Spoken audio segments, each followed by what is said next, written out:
Maratha Kunbi G.R.. संदर्भामध्ये सर्वोच्च न्यायालयात आज सुनावणी पार पडणार आहे।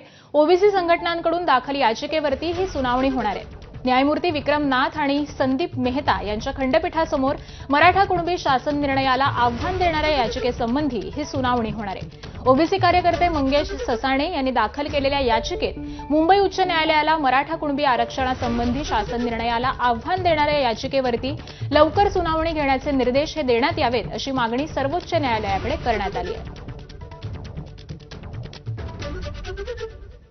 आपल्यासोबत याचिकाकर्ते आणि ओबीसी वेलफेअर असोसिएशनचे ॲडव्होकेट मंगेश ससाणे आहेत। या 2 सप्टेंबरच्या जी.आर. मुळे व्यथित होऊन 13 ओबीसी बांधवांनी आत्महत्या केलेल्या आहेत। त्यामुळे या संदर्भातली सुनावणी ही लवकरात लवकर घ्यावी, टाइम बाउंड घ्यावी।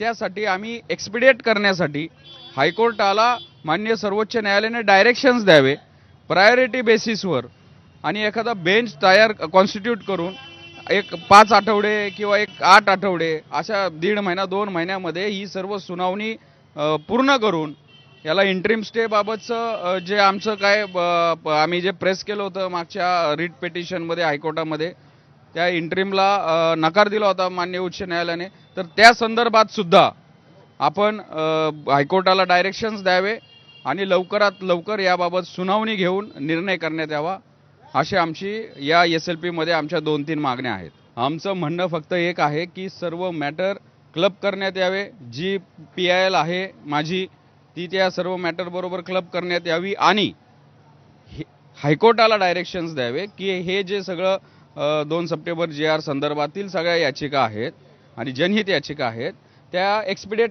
करण्यात याव्या, प्रायोरिटी बेसिसवर चालवण्यात याव्या।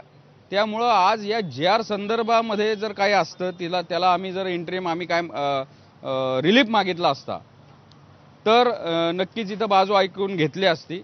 पण मला असं नाही वाटत की काय तशी काय गरज आहे। डायरेक्शनसाठी आम्ही कोर्टात आलेलो आहोत, त्यामुळे आम्हाला नक्कीच सुप्रीम कोर्ट डायरेक्शन देतील। व्हिडिओ जर्नलिस्ट वेद पांडेसह सोमेश कोलगे, ABP माझा, नवी दिल्ली।